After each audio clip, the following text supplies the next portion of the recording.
like many others, have been concerned for some time about not seeing a credible recovery plan in the aviation sector. Oh man, I feel like shit. It's Wednesday the 19th of May. And I woke up this morning at 9 o'clock and I started looking at videos and stuff about that's your own government's problem there. I'm aware of that, absolutely. the Richard Wisecroft graph of the manipulation of the markets, and I got into that and I didn't go back to sleep, and now it's midday and I feel like almost like that hangover feeling when you're dizzy. You get that cotton wool feeling in your head. I certainly believe that we're well past that now. I'm also testing this device for batteries. I got some batteries and I don't know. Right, well, I realised these are the crap batteries. To be identifying a time frame. Would you really risk another COVID wave just to get aviation back up and running? Because that's what you're suggesting, isn't it? It's not clear, actually. It's not about getting aviation. It is. That's exactly what you're suggesting. As long as you have your fucking money in your fucking aviation industry, you don't give a fucking. You don't care how many people you kill. That's basically what you're saying. You're saying people have to die so that I can have money. It's critical you that bastard. we set out a roadmap. You murderer. You murderer. The switch doesn't have to flick tomorrow or the following day, but what airlines need is certainty. It sounds like your problem lies with the Minister for Transport, Eamon Ryan. That's what Yeah. you're saying. I'm saying it's a requirement of government. It'll be everybody participating in identifying a plan that gives certainty in terms of timing, that gives certainty around when restrictions will lift based on certain metrics, and I've suggested one of that, of course, will be the rollout of the vaccine and any variants that might be there at a particular time, and also the recognition that there is going to be from towards the end of the markets dropped below 40. Bitcoin went below 40,000. And I was feeling bad. But then I saw that video and I started feeling better. Strong advocate of mandatory hotel quarantine all along. Do you still believe it's important as ever? Yes, it is, and it has been effective even in its partial implementation, and we see an example of that in that we have successfully kept out the P1 variant, the one first identified in Brazil. That was very, very concerning. You're a lovely boy. It arrived Tuco's here, looking up but at me. it was managed. It was caught He wants one of partially my in biscuits, hotel but it's quarantine, and chocolate. other cases that got in were managed by the public health doctors. I think that's a really bright, shining example of how this can be managed effectively, and we shouldn't stop this now. As far as I understand, this kind of market manipulation goes on until the price drops down maybe very low, but then it all starts again. And is extremely concerning in the UK. it has to start again, because everybody wants to make money. Might be up to 50% more transmissible. And when I kind of, and the fact that I come to that kind of conclusion we know it's more transmissible. It seems quite clear. How much gives me more confidence, transmissible, we because don't I know. realise I'm not in any hurry. It doesn't need to be anything. It doesn't need to So be worse in terms I of don't really disease, care it if. doesn't need to evade vaccines. There's enough I mean, unvaccinated people here it'd be nice to that have would things cause a going huge up. It's crisis. lovely In fact, counting they predict it profits, would cause a but crisis in the UK, even with their I don't really mind even if the market has to drop for the next 6 months. It's given me confidence to actually buy stuff when it gets really low. Aw, Tuco. Control in the country so we could open internally, but the government avoided all of those strategies and they decided to wait for the vaccine. So Goodbye. Goodbye, Tuco. Goodbye. Solid point, Tim. That's my boy, This chasing is the cat, huh? government Chasing the strategy, and ginger you said it cat. yourself, you're looking at vaccination Way. rollout rates, but you have to wait for it to happen. The reality, and I think Aoife has Because identified the weakness in the argument around it makes me mandatory hotel quarantine. convinced We have a common travel area with the UK. The Indian variant that, is concerning in the UK at the moment, and we don't require. even if there's absolutely no use to any of these cryptos, even if they're all absolute The situation between ourselves, scams, it makes no difference. Because these powers that be, these big institutions, they want money, so they're going to perhaps bring the price down as low as they can, but then they're going to buy, and if they all buy at 20,000, So you don't agree they with me want that to it make has money, and they worked? want to make it in the reasonable short term, a number of cases, but when you consider and they don't care whether there's any merit to these projects or not. They just want the money. from the United They Arab want their Emirates. 20,000 investment to become 100,000, and then they're going to sell again. But they certainly didn't go through the quarantine system, so it's not watertight. They're going to sell, and they're going to make money on the way down by going short, and that's kind of the game. A bit confused as to why they wouldn't want the money to go up and up and up, but I guess they've got their own timetables and timescales. So, in a pandemic, Eva, is it not up to the state to support those industries that are worst affected? Absolutely, and I've said that before. In fact, I said it on your show before. I looked it up. It was in December, 3rd of December, if you want to listen back. It was obvious. That's the only thing confuses me a little bit. Why wouldn't they let people carry on buying and get the price higher and higher? Problem for the aviation industry globally. And then start doing their tricks, then start selling off, giving the impression that it's all dropping. Why would they start the ball rolling at 60,000? Why wouldn't they not start it at 100,000? Just as economies have been suffering where the pandemic hasn't been put under control. Whether you tell people maybe because they want to get all the money on the way down, they want to accumulate cheap, and then they want to go up high, and they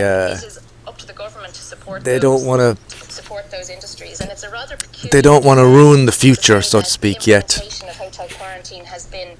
In terms of people buying Bitcoin, that it shouldn't be done more. I don't understand why the fact that it's been done partially and not comprehensively is somehow a reason not to do it better. We know it works, but it can work, and it's our greed is greed, and so I feel quite convinced that even if it takes a few months, the process has to start again. Jamie, what are you saying? Are you saying mandatory hotel quarantine should end now because of the economic impact on places like where you are right now and that shock that happened in Shannon yesterday? I'm saying the best advice should be taken about identifying when it's going to end. I certainly believe that it needs to be connected to completion of certain levels of vaccination. We know that the 40 to 49 cohort will be registering for vaccination towards the end of this week. I see one bar flashing off. That means they're vaccinated within a week. The 50 to 60 cohort, I think, will be probably vaccinated by the end of this week. That's a very significant I guess I can dump these batteries when this is finished. There's going to be variants of this disease around. Otherwise, it's going to. The battery's going to go in the middle of one of my walks. And nobody really knows is whether these variants, whilst they may be more transmissible, does the vaccine work on them? And the evidence to date seems to suggest that most of the variants. All the shops and restaurants are opening today, at least the terraced parts. Isn't the uncertainty the point, though? Isn't the uncertainty why you keep those measures in place until we are certain? But in achieving certainty there, Claire, you may end up destroying an entire sector. The reality is that other countries are starting to open up. Airlines have assets, as they call them, which are aeroplanes that they can move quite readily to other locations. It is really important that we have some level of international tourism this year towards the end of the summer. You don't lay any of the blame here at Aer Lingus's door. I mean, this is a company that was given €150 million in a state loan towards the back end of last year, beginning of this year. Now, maybe the government were at fault in that they didn't attach any conditions to that with regards to Shannon. But do you think that Aer Lingus perhaps could have held out here? Yes, I do, and I have publicly stated that I felt that Aer Lingus jumped the gun a little bit in relation to the closure of the base. There's no doubt that the company is in a very perilous state, as all airlines. Who's that? Oh God! It's Flo's mummy. It's Flo's mummy. It's Flo's mummy.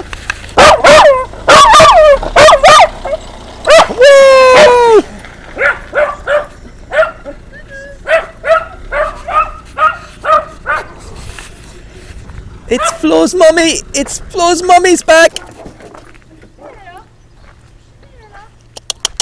Here you go.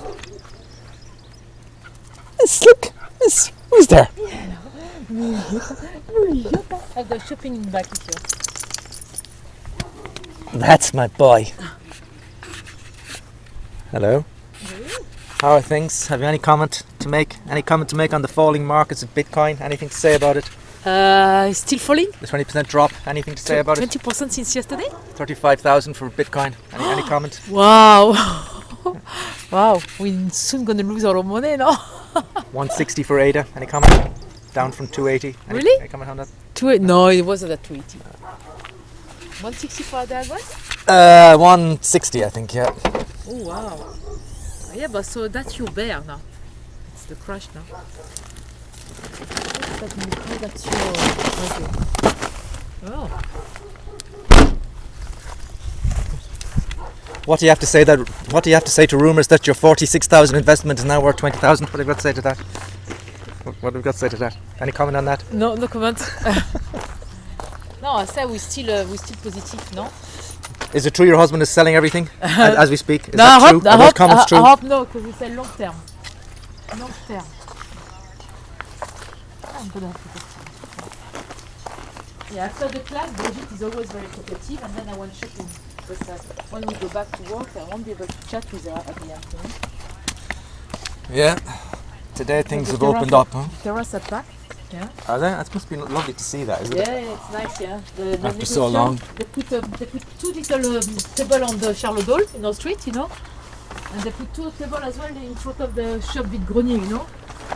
Who? The négociant. Oh, Ginger is here, I think. Oh, I thought Tuco just ran her away. Oh, the one who smelled bad? Yeah, Tuco just chased that cat around the garden a minute ago. Oh, God, I hope he didn't look inside. God, he's got a really, he's got no fear, that cat. No. Get it!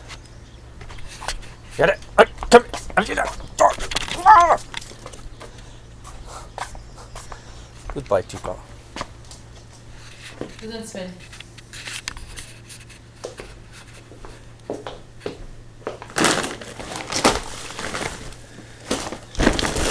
Did she get bread? Yes. Plenty. She got plenty, and she got tea, and she got fiber optics, and she got biscuits for me, not for herself, and more biscuits for me. More biscuits for me because she cares and thinks about me all the time. This room is smelled of cat. And she got As soon bags. as you enter in the flat, I could smell. Smell the cat. Yeah. Got tea. Maybe that was me. I was kind of leaving my scent earlier on the chair. No. And she got It's after the sauce. apples. And she got more sausages. They were so successful, yeah. Yeah, maybe it's this bag actually who smells. And she's got nuts and more things. And these. Right, I'm going to get on and finish my tea. Yeah, it's getting cold.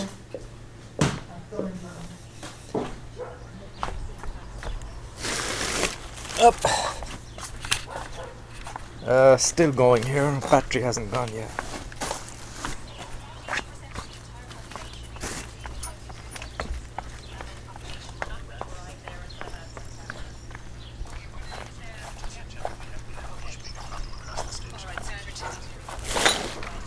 Indeed, for joining us. The Celtic Football Club has confirmed in the last few minutes that significant damage has been caused to the home of its chief executive, Peter Lowell. The house and vehicles there were damaged following an explosion and a fire earlier this morning, forcing his family to leave the property. And I'm joined on the line now by Roddy Forsyth, Scottish football correspondent.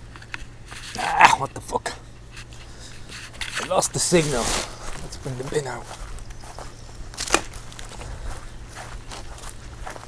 Let's bring the bin out.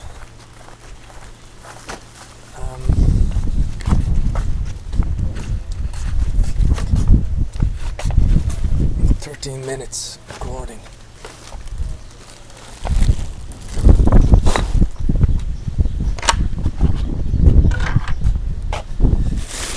It's a little awkward with this Philips mic because I have to hold it in my left hand. It's not too difficult, but the lapel mics are obviously easier. Anyway.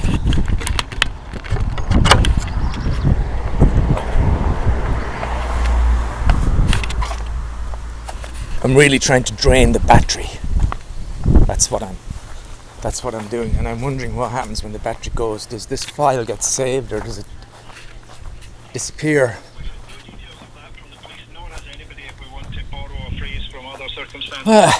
responsibility for this. So we simply don't know whether it's somebody acting maliciously on their own account or for any other motivation. We have no reason or cause to think of that at the moment. And the police, one area that the police, I understand, are checking out is this is a prosperous area with a large number of security cameras. So they're trying to check security footage to see how this person got there and who this person might be. Okay, now there was bit significant disruption like in those, recent days, wasn't there? Roddy, Rangers hangover winning days, the that league and dizzy putting a feeling. stop to 10 in a row by So you kind of by wonder what happens Celtic. when you Clearly, drink. Do you we can't establish a link at the moment, do but will you just you outline not what's been sleep happening on as that front? well? Well, this was a big season for Celtic in as much as they were trying to achieve an unsurpassed 10 titles in succession. They didn't do that. Rangers under Steven Gerrard stopped them in so doing, and then on Saturday, the presentation of the league trophy was made to Rangers after their 4-0 victory over Aberdeen at home at Ibrox. And a very large number of Rangers supporters had gathered around the stadium. Police tried to disperse them. They marched to the city centre in George Square. We're talking about something like 15,000 people, and I was there to witness some of these happenings.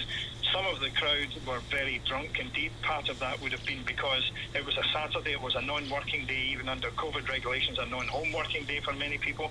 It was a sunny day. The beer gardens have opened in Scotland for the last couple of weeks, so a good many people seem to have been imbibing, and this very significant damage was done in George Square, in the centre of Glasgow, and a lot of sectarian singing and chanting and behaviour was observed. There was also infighting amongst the fans themselves, and it's been deplored by Scotland's First Minister Nicola Sturgeon, the Justice Minister Hamza Yousaf, and many, many others. And so this is the sort of weekend or the sort of few days when open politics brings shame onto Scotland, according to the politicians. Imagine types of supporters they're talking about, the Roddy, lowest thank you of very the much for fucking bringing us low. up to date on that fairly shocking incident there. The chief executive, the home of the chief executive of Celtic Football Club, has been significantly damaged in what appears to be an explosion and a fire that followed. Coming up on the programme, we'll be asking how safe is your personal data online? Do I want to hear that? What personal data? Friday, May concern me? 21st with RT National Symphony Orchestra live. Not really. Enjoy high emotion and high energy thanks to a symphonic birthday gift and some music. Who the fuck is going to listen to classical music in Ireland? Sure, it's a nation of fucking farmers and potato lovers. Sure, the only music they like is the diddly diddly squat of the Celtic. Cayley fucking music. Sure, that's a load of baloney.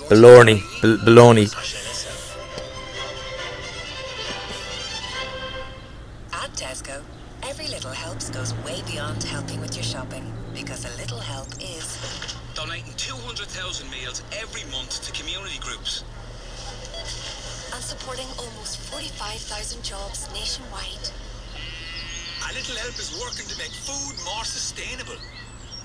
It's raising over 6 million for Children's Health Foundation Temple Street. A little help makes a big difference. Jesus, why does the guy sound like a fucking asshole? Today with Claire Byrne on RTE Radio 1. Lovely poppies in the field now. Old style and unadulterated road presence. The Beautiful. Opel Locker. Today with Claire Byrne on RTE Radio 1. I just see there, Micheál Lahan in the newsroom is reporting that the Taoiseach has told the Enterprise Committee that he hopes indoor dining will resume in early July on outdoor dining and drinking, which will be permitted from the 7th of June. The advisory said the guidelines are currently being drafted, but he said from the 7th of June there'll be 6 people to a table. Tables will probably be a metre apart, and the Taoiseach said there'd be no time limits and people would not be required to buy a substantial meal. But I suppose the big news is that he hopes indoor dining will resume in early July. Now, the recent cyber attack on the HSE's IT system has once again raised the issue of online security. Do you know how safe your online data is and what you can do to protect yourself from being targeted by criminals? Ciara O'Brien is business and technology journalist with the Irish Times and joins me to answer that and more. Good morning, Ciara. Good morning. So we've all become much more conscious of our own security since the HSE cyber attack. But cybercrime is very common, isn't it? It is. I mean, look, there's an estimate that there's an attack about every 30 seconds globally. So you're not only talking about ransomware. Yes. Lots of attacks. Fake sites. What are you doing up there, Tuco? You know, these attacks called DDoS attacks. You don't want to come down to the garden? Is Huh? People think, you know, they see the likes of the HSC What are you doing? attack, and obviously it's something huge, so it's attention grabbing. But this kind of low level attacks are always going on in the background. I'm walking over to his football, try and get the little fella to see if he'll stir. There you are. Ali.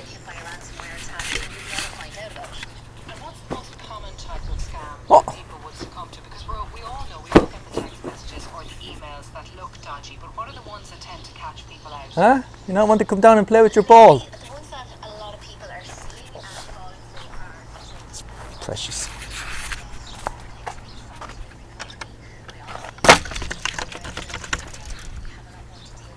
Huh? Allez! Allez, Flo! Allez! Would you sleep down outside? Yeah. Salut Audrey, ça va? Ça va et toi? Ouais. Ça y est, hein, les terrasses sont pleines. Ouais, je vais aller encore. Je reviens, ouais. C'est sympa, ouais. C'est bizarre, non? Eh ben oui et non, ça fait comme si ça allait toujours... On va vite reprendre le rythme en fait. Hein. Ben, je vois que Suit yourself, Tuco.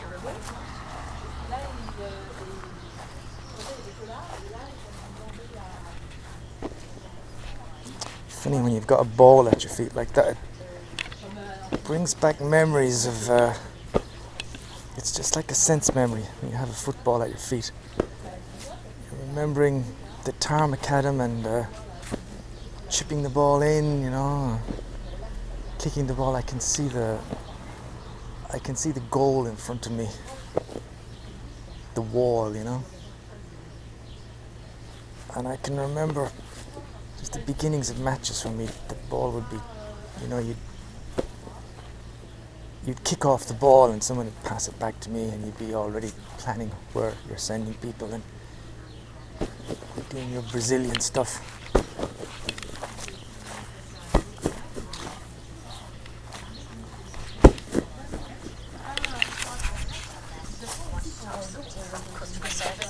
And the idea being that, you know, obviously you'll talk to somebody who's 22 minutes and ring your home phone, they'll send this you an battery email, seems to or be they'll go through their own, you know, when you log into the website, they'll let you know that your subscription is expiring. But these are, I mean, I'll let there's it go so to many 30 people who minutes and actually switching off. contacted me about that recently, and then it happened again to my mother while I was in the house, you know. And if you don't know what to look for, I mean, it's very easy to fool you. It is, and I mean, in our house we got one this week from purporting to be from the Department of Social Protection, and you do have to stop and think and remind yourself that this is likely to be a scam. And then people will remember on Lifeline yesterday the Bank of Ireland one, which tricked so many people because it looked... I tell you my advice: pay no attention to anything you get ever on your computer. Can we talk about passwords, Ciara? How do hackers Whether it's tax find out your forms, password? summonses to pay bills, anything at all you get through the internet, from the police, from your council, from your tax office, from your anything. Ignore everything. If people want to contact you from government or whatever, they'll post the shit to you. Believe me, if you're supposed to pay tax and you're behind, you'll get the red letter. They'll post it to you. They know where you live, so you can ignore every single thing you see online. I've reused passwords. Obviously, I don't anymore. But if you do reuse passwords and your details have been taken, you know, what'll happen is if they're sold on, you know, somebody may try them in different websites, and it's just a case of, you know, trying to get lucky. So if you use the same password for your email that you use for your social media, or that you use, say, for your Amazon account, you know, that opens up quite a lot of avenues of attack against you. I get this warning which tells me that my passwords are compromised, and if I sat down and addressed that now, it would take me a long time because it's a list of 15 passwords. Should I? Will you get the warning from Google?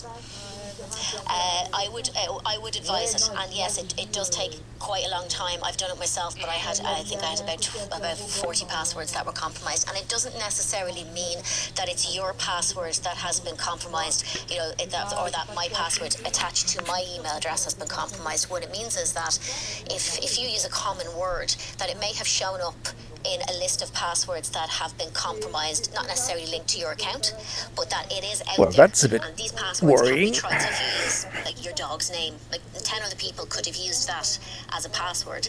That's taken in a data breach from somebody else's account, but now it's a password that has been compromised. Okay. The best thing to do is change that. Top tip, stop being lazy, stop ignoring the warnings, and change your passwords. What about the ones that change your passwords every day.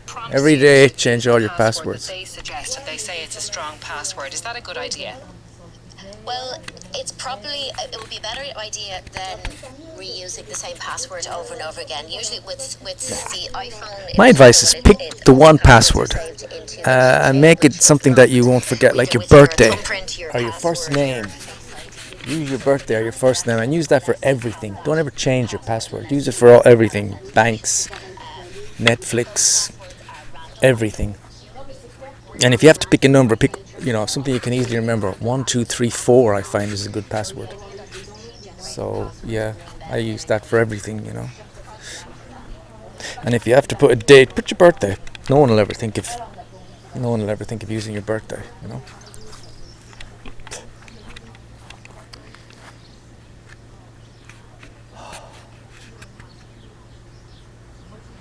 So does that happen when you drink, I'm wondering? Even if you go to bed early enough, do you not sleep properly? So when you wake up, you feel this, like I feel, and I feel it's simply a case I didn't go to sleep till maybe 5 o'clock in the morning, and I woke up at 9. I've had 4 hours sleep, and that's why I feel kind of not great.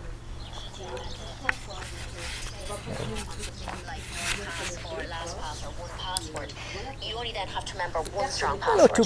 So the likelihood of that being cracked is far lower than if you're reusing the same password all over the place. All right, Ciara, there's lots more to discuss on that. We might come back to you again for another chat on personal data security. Ciara O'Brien, business and tech journalist with the Irish Times. Text 51551 today with Claire Byrne on RTE Radio 1. At Peugeot, we're known for our exciting range of award-winning cars and SUVs. Now we've created a range that's electrifying. The fully electric E208, striking and distinctive. I had a weird coincidence yesterday. I was listening to an audio tape from January the 22nd, 2020.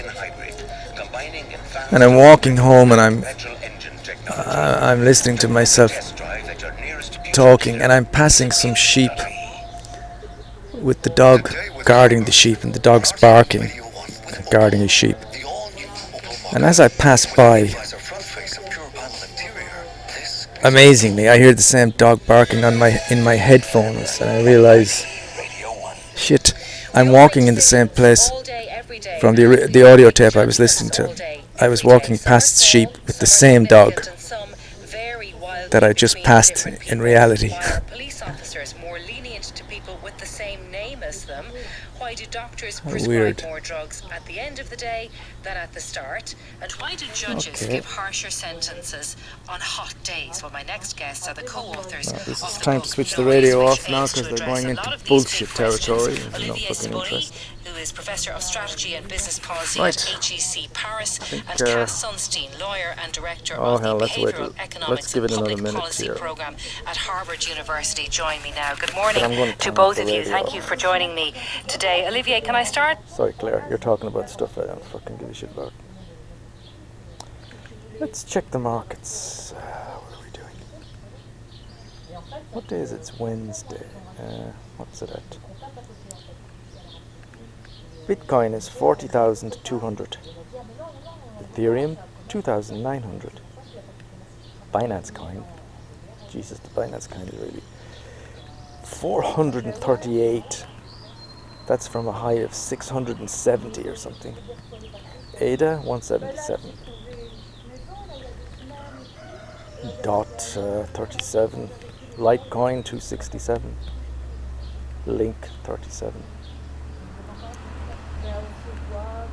Ethereum Classic from 140, now it's 76.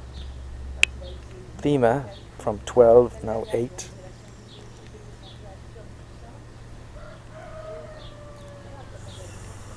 Boy oh boy, everything's down there. Still, never mind. I know it's market manipulation, and like I said earlier, it all has to go back up because everybody wants to make money. Right, I'm going to switch off here because it's almost 30 minutes. Adios for now.